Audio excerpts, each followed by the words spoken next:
Mr. Chair, I wish to raise my questions to Ms. Villa del Rey. Ma'am, you confirm that you are the Chief Accountant of OVP. Yes, Your Honor. May we know how long have you been working at the Office of the Vice President? I was started in the OBP since 1990, Your Honor. I'm already in my 34th year. 1990. Yes, Your Honor. Can you please share with us who was the Vice President then? It was still Vice President Doy Laurel, Your Honor. Doy Laurel. Salvador Laurel. My question for you, Ms. Villa del Rey. Would it be correct to say that during the time of Vice President Duterte, there are two kinds of key officials? One are those who have been with the OVP for so long a time, like you. And the other kind are those who came along with the Vice President, either from Davao City LGU or from her electoral campaign. Would that be correct? Tama po, Your Honor. Kapag sinabi po ba natin na key officials who have been with the OBP for so long a time, tama po bang tawagin to na career officials? Tama po, Your Honor. And with respect to those who came along with the Vice President, either from the Davao City LGU or from her electoral campaign, are these what we call the coterminous or confidential officials? Tama po, Your Honor. Just for the enlightenment of the committee, Ms. Villa del Rey, can you please cite at least some names of the key officials of OVP who are career officials? From SG24 Division Head, Your Honor, down to rank and file, Your Honor, all other officials are coterminous or appointed officials. You said SG24 down to rank and file are career officials. Tama po, Your So Honor. would it be correct to say that if the officials are higher than SG24, these are the confidential officials? Coterminous and confidential officials, Your Honor. What is the difference, if there is any, between coterminous and confidential officials? For coterminous employees, officials, Your Honor, they are, as I understand din po ito, is within the term po of the current administration or the current Vice President. And how about confidential officials, if there's any difference? Same coterminous, Your Honor. So there is no difference at all between coterminous and confidential officials. As a matter of fact, I have observed that these two terminologies are being used interchangeably. Do you confirm that, Ms. Villa del Rey? For me, Your Honor, yes po. Okay. With respect to the confidential officials or coterminous officials, can you please name some or few officials who were brought in to the OVP by Vice President Duterte? Based on the positions, Your Honor, we have the Chief of Staff, the Assistant Chief of Staff, the Director for Operations, the Director for SMO, Director for Admin and Finance, and all other coterminous employees under the said officials. Does that include the Special Disbursing Officer? Yes, Your Honor. What salary grade is SDO? For our SDO, for confidential is, if tama po yung pagkakatanda ko, is SG24. SG24, but earlier you said if it is SG24 down to rank and file, that is career officials. And if that is higher than SG24, then that will be confidential officials. Can you please enlighten us on this? There are positions po na SG24, but they are not division heads under career or under permanent plantilla positions. Your Honor. SG-24 undercut terminus. How many SDO do you have? I cannot recall, Your Honor, but we have SDO for various activities. We have SDO for confidential fund. And you confirm that the SDO for confidential fund is Gina Acosta. Yes, Your Honor. And what salary grade is that? SG-24, Your Honor. SG-24 career official, Non-career po. non-career official. Ms. Villa del Rey, I understand that in August 2022, the Office of the Vice President requested for augmentation fund, which includes confidential fund. Do you confirm this? Your Honor, may I refer your question to our budget officer? Yes, please. Mr. Kelvin, you are recognized. Thank you, Mr. Chair. Mr. Chair, I confirm that there was a request to DBM for the augmentation of fund of OVP in August FY 2022. May we know, sir, how long have you been connected to the OVP? I have been with OVP since 2014, since former Vice President Pinay, ma'am. Mr. Vice President Binay. So I believe that you are in the best position to answer whether during the time of Vice President Leni Robredo, mayroon din po bang confidential fund nung time ni Vice President Leni Robredo? There was no confidential fund during the term of Vice President Leni Robredo. There was no confidential fund during the time of Vice President Leni Robredo. How about during the time of Vice President Jejomar Binay? I am not a budget officer during that time, ma'am, so I have no knowledge. But per records, I think earlier years of his term, meron pong confidential fund. Would you be able to enlighten us? How many times did Vice President Binay requested for confidential funds during his term? I cannot give definite answer, ma'am, but upon checking the documents available in the office, there was a series of correspondences regarding confidential fund. However, there is also correspondences reflecting to return or to revert back the release of confidential funds. There are sources which say that Vice President Jejomar Binay had confidential fund only once. But of course, this is subject to your verification. I will check, Madam Mr. Chair. I wish to go back to Ms. Villa del Rey, but I would not mind, Kevin, if you will continue answering my questions. She's temporarily out. Would it be correct to say, sir, since there are no confidential funds during the time of Vice President Robredo, and Vice President Jejomar Binay only had once, would it be correct to say that the career officials of Vice President of the Office of the OVP during the time of Vice President Sara are not used or inexperienced with respect to confidential fund? I would agree, Mr. Chair. However, we are always guided by certain circulars or guidelines.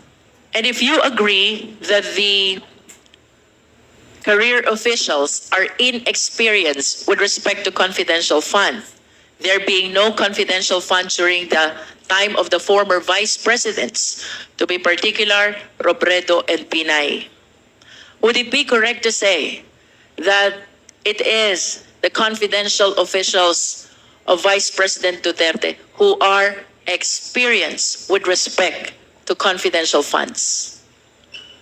I have no information, Mr. Chair, with regard to the experience of the coterminous or confidential employees of this administration. Do you know Yusek Sulaika Lopez? Yes, Mr. Chair. Would you know where she came from before she assumed her position at the OVP?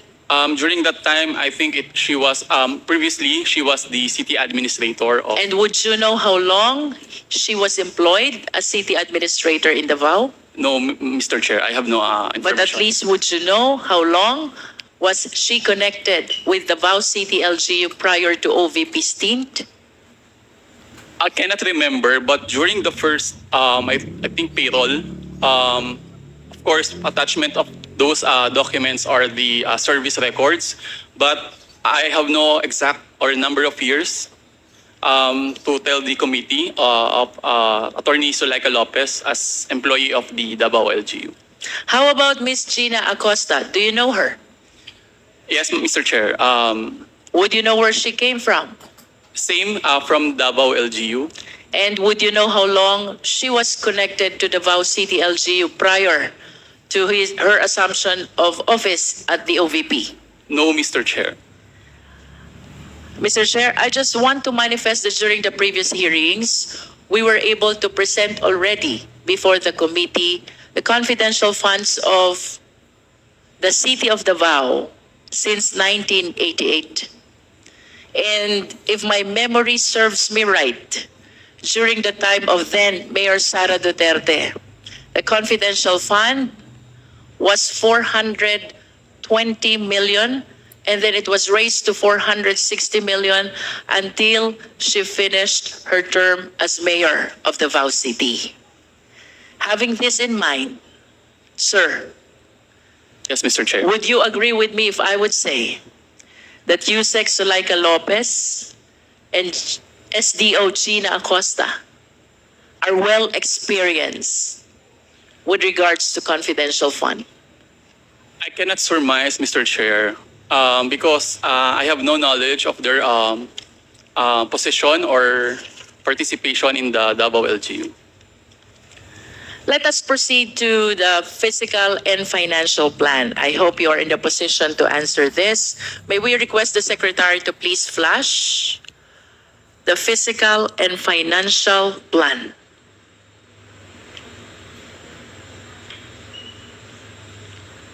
Based on this document, sir, the OVP requested for 250 million confidential funds.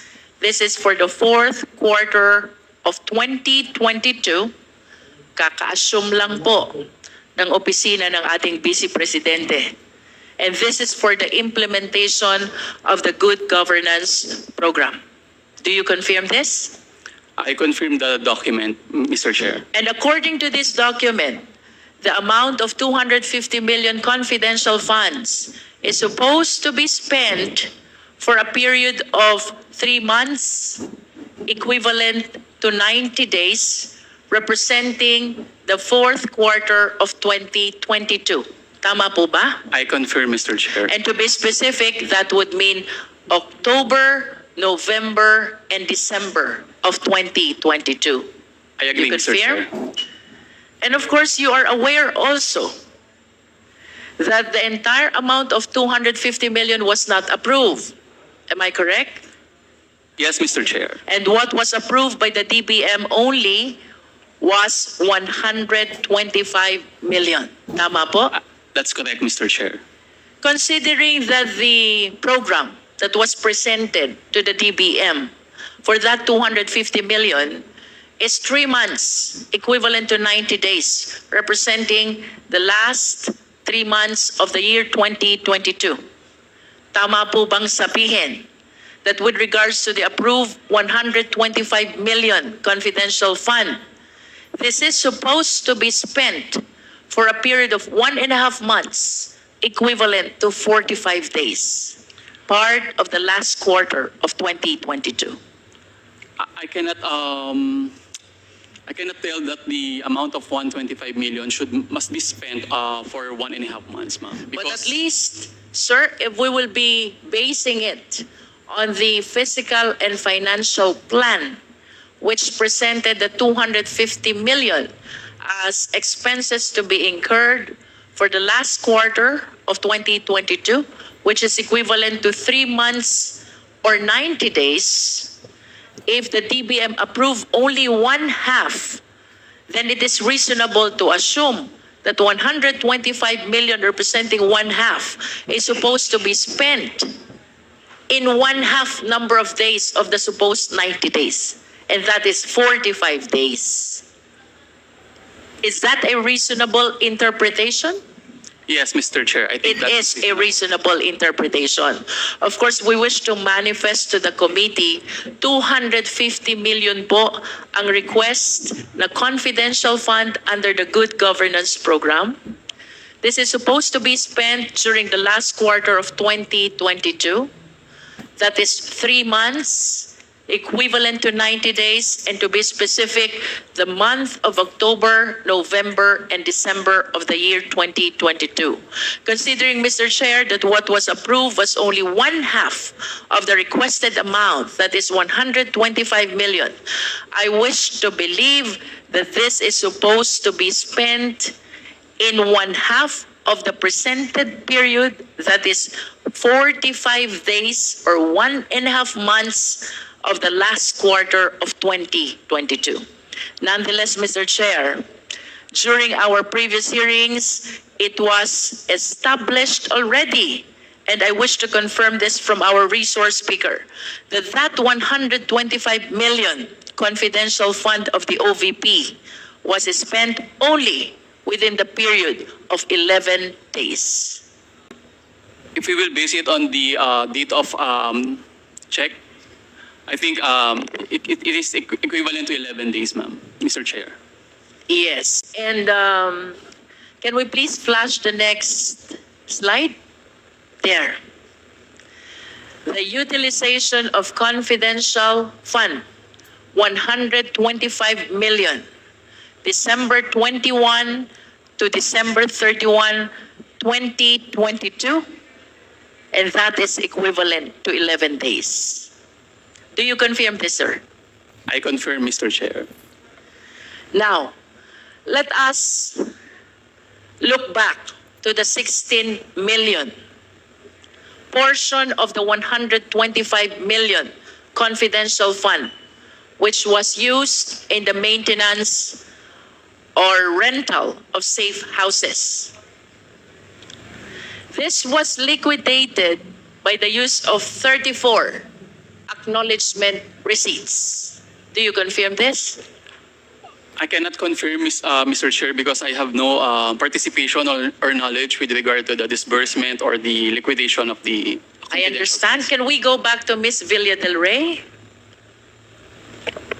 Ma'am, can we confirm that the 16 million portion of the 125 million confidential funds was liquidated by way of acknowledgement receipts, 34 acknowledgement receipts representing rental of safe houses?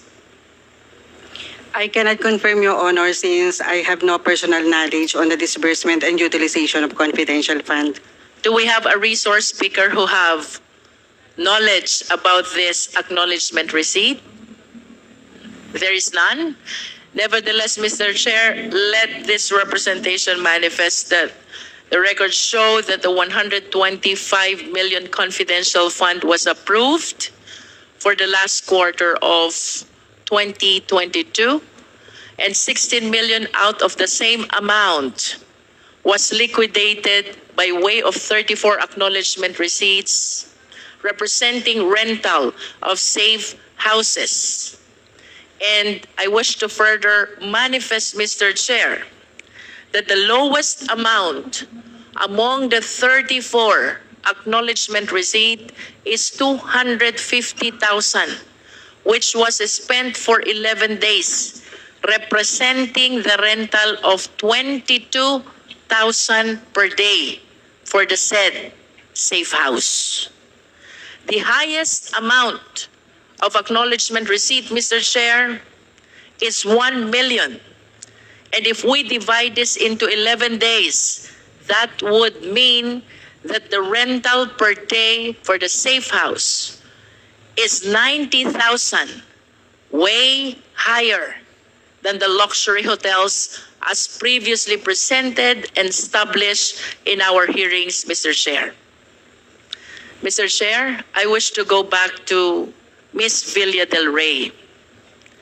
Ma'am, doon po sa letter to the TVM for the request for augmentation fund, the purpose that was cited, safe implementation of various projects and activities under the Good Governance Program.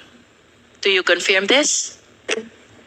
I don't have knowledge of the request, Your Honor. I only have copy of the letter. Can we please flash again the fiscal and financial plan? At least Ms. Villa del Rey, please confirm it from the document from the office of the OVP. It says safe implementation of OVP. I cannot read anymore. Would you know, Ms. Villa del Rey, if during the time of Vice President Robredo, there is good governance program also? Yes, Your Honor. And under Vice President Robredo's good governance program, may kasama po ba doon na maintenance of safe houses? Wala po, Your Honor. Then can you please enlighten us? Bakit po dito sa good governance program ni Vice President Duterte, may nasamang maintenance of safe houses under confidential fund? I'm sorry, Your Honor. Wala po akong knowledge doon sa disbursement and utilization ng confidential funds. Nonetheless, Mr. Chair, I wish to manifest that although both Vice President Robredo and Vice President Duterte, Congresswoman Luistro, maybe we can ask Attorney Sanchez because I noticed that her name was included in that document. Ms. Sanchez, Attorney Sanchez, Yes, Mr. Chair, Your Honor. do you confirm that Vice President Robredo has good governance program also? Yes, Mr. Chair. Would you confirm that under Vice President Robredo's good governance program, there is no confidential fund? Yes, Mr. Chair. Your And would you further confirm that under Vice President Robredo's good governance program, there is no maintenance of safe houses? Yes, Mr. Chair, Your Honor. Please enlighten us. Bakit po pagdating sa programa, same program, good governance program of Vice President Duterte, biglang nagkaroon ng confidential fund, biglang nagkaroon ng maintenance of safe houses? Your Honor, the budget was proposed by the Office of the Vice President. And it would be for different programs, Your Honor. But as to the details, Your Honor, I do not have information on the specific details and items to be spent under the confidential expense. Would it Your be Honor. correct to say that the key officials of Vice President Duterte altered the menu of the good governance program of then Vice President Robredo? Mr. Chair, Your Honor, I think that would be a possible explanation, Your Honor. And are they really allowed to alter the program? Mr. Chair, Your Honor, from my understanding, Your Honor, yes, that may be allowed because in the budget of the OVP, there is a general item, Your Honor, only, which is the good governance program. In other words, Attorney Sanchez, that good governance program is just a nomenclature.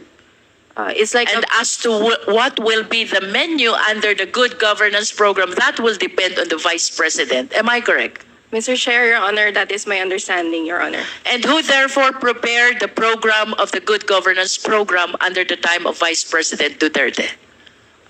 Mr. Chair, Your Honor, that would be the Office of the Vice President, Your Honor.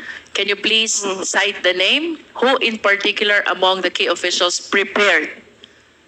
Your Honor, I do not have the specific information on who the particular persons who prepared, but the request was submitted to the Budget Division, Your Honor.